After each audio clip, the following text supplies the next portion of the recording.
Hello. So what I'm going to do today is go ahead and cover my reasons for why I disagree with the idea that freshwater needs to be done as a prerequisite to saltwater.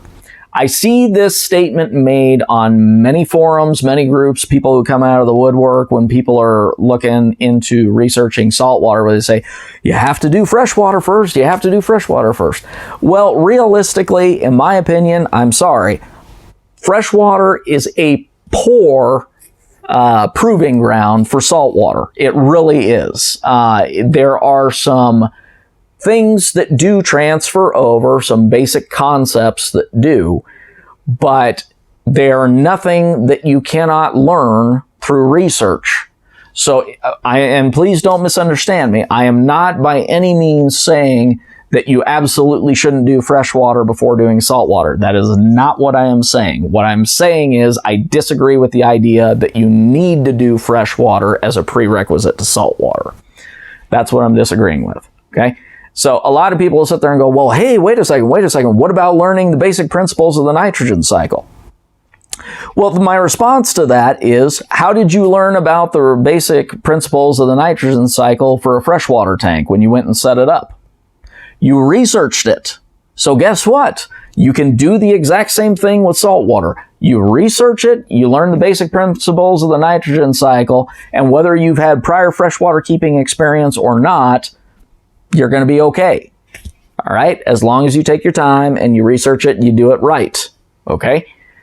So, the other thing that I see a lot of times is that also, because this mantra gets spouted to a lot of people, they get this false sense of security that because they've done years of freshwater keeping experience, they look at saltwater and go, I got this.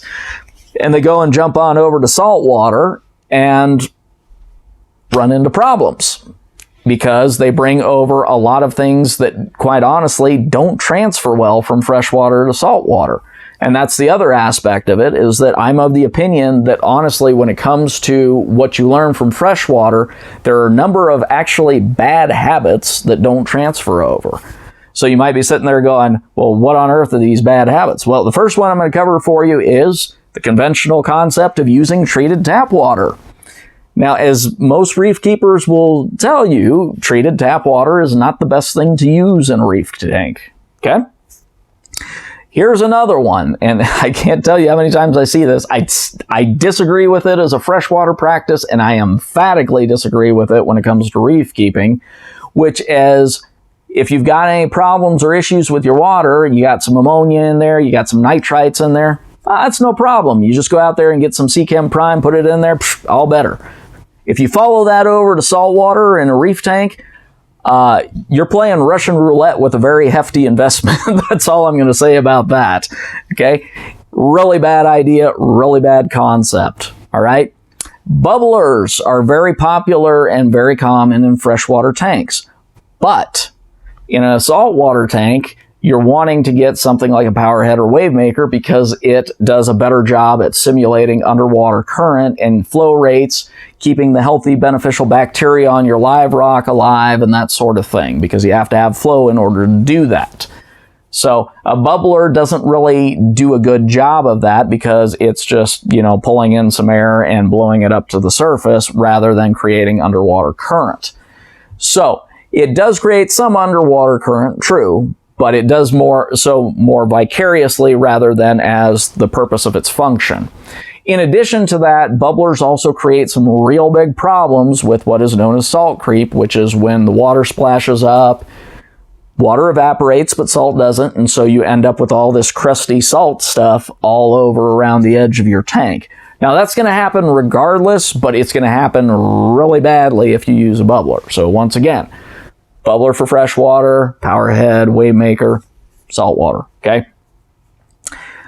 Some other things as far as bad habits are, biofilter. It's true that, once again, the basic principles of the nitrogen cycle apply to both sides, all right? When you're starting out with a source of ammonia, bacteria, and a place for your biofilter to establish. Filter media for freshwater, live rock for saltwater, okay? So once again, difference in where the biofilter establishes. And so a lot of times I'll see this where a freshwater person will come over and they try and think that they're going to sit there and cycle their filter media like they did in the freshwater tank, and they've just got sand in there with no live rock. Well, good luck, because you're not going to establish a sufficient enough biofilter to really handle much other than, you know, maybe temporarily 1 or 2 fish. You know, so I mean, you know, that's basically what you would use for like a quarantine tank, but not an actual display tank in a saltwater tank. So in addition to that, you're going to have issues like evaporation. Water evaporates, but salt doesn't. So a lot of times people will leave their tanks on the freshwater side of things and let it evaporate and go, I'll get around to changing it at some point. You don't want to do that with salt water. You're going to run into a lot of problems. You have to top up with fresh RODI water, or your salinity levels are going to go out of control. Okay? So the other thing is that a lot of times they use decorations. Decorations are great choices and great tools for a freshwater tank, but most of them are very poorly suited for saltwater. First of all, saltwater tends to be more corrosive, so it can be downright dangerous if you're not putting in one that's specifically made for saltwater applications. Second of all is, if you've noticed, you know, in a tank that has a decent sized bioload, you're probably going to be doing some algae scraping on that in a freshwater tank. And if you think it's bad in a freshwater tank, it's going to be downright insane in a saltwater tank. I'm at the point where I have to scrape my glass weekly with my saltwater tank because the coralline algae is really growing good right now in my tank that's been running for about 3 years.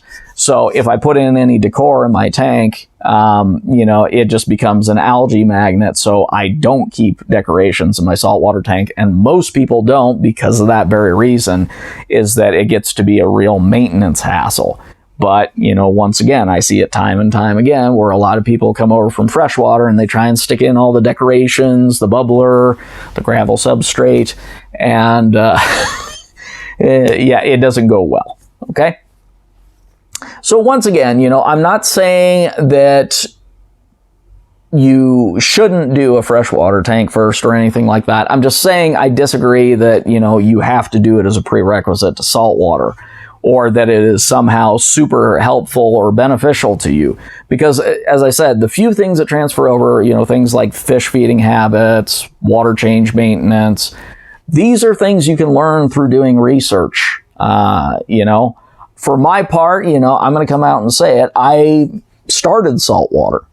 And then after about a year, after I'd gone through, you know, a 36 and then upgraded to a 90, I said, well, you know, for something easier to keep or whatever, I'm going to go ahead and try a freshwater tank out.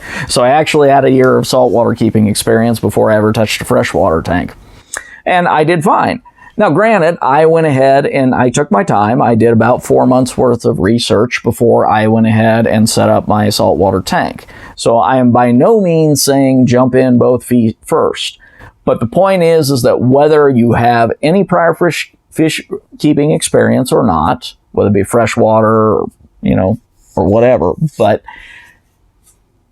you're starting out as a newbie regardless with saltwater. So if you're a person who is interested in saltwater and has no prior freshwater keeping experience, you're really at about the same point as the freshwater guy who has several years of freshwater keeping experience, but then wants to go over to saltwater. There's really not that much difference between the two people, in my opinion. Okay? And once again, you know, you want to make sure that, you know, with going to saltwater, that you're doing it right and you're going with a setup that is reasonable for a beginner, you know, because, I mean, much like freshwater has the difference between, say, a simple non-planted beta tank and having a massive CO2 infused setup with a whole bunch of discus swimming around, you're going to have the same thing with, you know, say a guy who sets up a 20 long just to throw in a couple of Ocellaris clownfish with no corals or anything, a fish only tank with a couple of clownfish, and a person who has a massive SPS coral reef, which SPS corals are considered generally the most demanding, most difficult to keep. So, and that's all I've got, and thanks for watching.